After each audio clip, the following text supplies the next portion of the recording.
Good evening, everybody. How you doing? Hope you're having a great week so far. It's Kip, Whiskey Tour Guide, and it's Tuesday. Time for our toast to history. Today, we're going to look about the mid to late 19th century. Okay, around the late 1880s. Early on in our country's development, about a little over 100 years in. And we're going to talk about a kind of a scandal that happened in the whiskey community. Now, if I was to tell you in the mid to late 19th century, and I was to ask you, where do you think was the whiskey capital of the United States? What would you say? Well, Kentucky, right? Louisville, Bardstown, Frankfort, somewhere in Kentucky. That would be a great guess. Probably my guess. But it's wrong. Guess what? In the 1880s, the whiskey capital of the United States was, are you ready? Peoria, Illinois. You say, what? Peoria, Illinois? What kind of nonsense is that? I'm telling you the truth.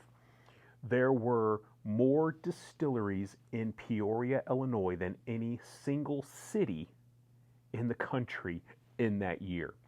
Now, what happened during that time frame is the Distillers and Cattle Feeders Trust, which later became known as the Whiskey Trust, was formed in 1887. Now, again, Peoria at that time had 12 distilleries. The largest of those distilleries was one called the Great Western Distillery, and it was owned and operated by a businessman by the name of Joseph Greenhut. Now, Greenhut, again, you have to think of the time frame and when we're at. Greenhut was a huge fan of John D. Rockefeller, and at the time, Rockefeller is employing his oil trust. And what Rockefeller did was he was taking and buying up refineries, all the places for oil, right? And that way he could control production and thus price. Well, Greenhut thought this was a brilliant idea. So he, along with this Distillers and Cattle Feeders Trust, the Whiskey Trust, they began to buy up or take control of the majority of distillers, not only in Peoria, but then ranging throughout the country, so that they could, if he owned the market on whiskey, he could control product and then price, right? So that's what he decided to do. Now, how he went about this, similar fashion to Rockefeller and his oil trust, was with some unsavory things once in a while. So he began to make offers to the other distilleries. People kind of saw the writing on the wall, so what was happening. Some would refuse, but some participated and kind of gave over control of their distillery to Greenhut, thinking that it would offer them protection.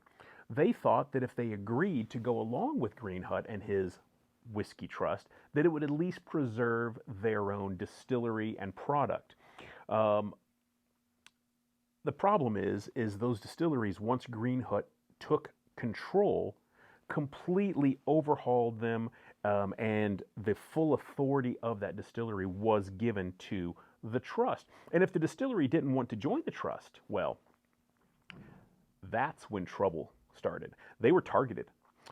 By moving into the community and undercutting their prices, they would put some of those distilleries out of business. So they had enough power and control now of the product and of the market that they would move into a distiller's town, and they would basically undercut them to the point that that distillery was forced to either shut down or to finally go on and sell or give up their holdings on their distillery. Now, there was also some that were known to force, maybe through some intimidation practices, to persuade, let's use the word, distillers. And when those distillers wouldn't be persuaded properly, then we got into some unsavory type of practices. Now, this happened through just intimidation of employees, maybe roughing them up a little bit or threatening them in some regard to the point that they would maybe not go to work. Or, I mean, again, if the distillery doesn't have workers, then it also can't very well perform its job. So there was all sorts of things in that regard. There was, blockage of entrances, all the typical stuff. There is actually one example that we know of from history, a distiller in Chicago, Illinois, who was refusing, just adamantly, even after everything, was not going to give up his distillery. And his refusal prompted one of the more extreme persuasions of the Whiskey Trust, and that was that his distillery was dynamited. That is correct, blown up. The trust was intent on becoming, just like what the Rockefeller's Oil Trust was doing, becoming a monopoly in the business so that they could get wealthy. Didn't care about the consumer, didn't care about the customer, didn't care about the businesses or its employees.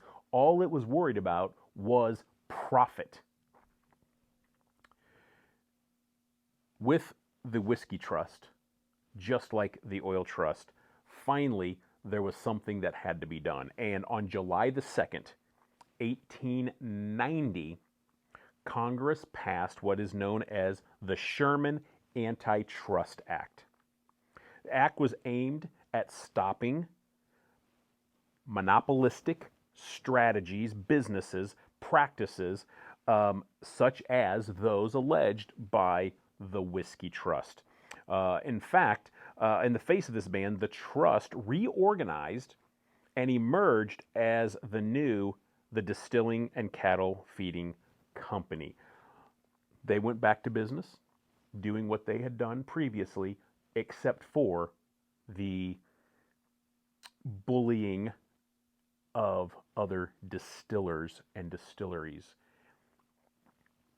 Lasted for a few years. Obviously, as we move in past the 1890s, Peoria, Illinois, no longer was the whiskey capital of the United States. But there's a fun history fact for you. Next time, you need some points in a game. Come up with that question, you'll know the answer. The Whiskey Trust, an illegal organization that used practices, unsavory practices, to close, buy out, take control over the multitude of other distilleries throughout the country so that they would own the majority and be able to control manufacturing, product, as well as thus price and demand. Blown up by the Sherman Antitrust Act, just like Rockefeller's Oil Trust was in that same time frame. And it, in theory, put an end to those monopolistic business practices that would hurt and harm the consumer, you and I, and give all the power and thus all the money to those unethical business owners. That is your toast to history. Oh, what am I drinking tonight? Having a glass of this stuff right here. This is Few. Hope you guys enjoyed. We'll see you next time. Cheers.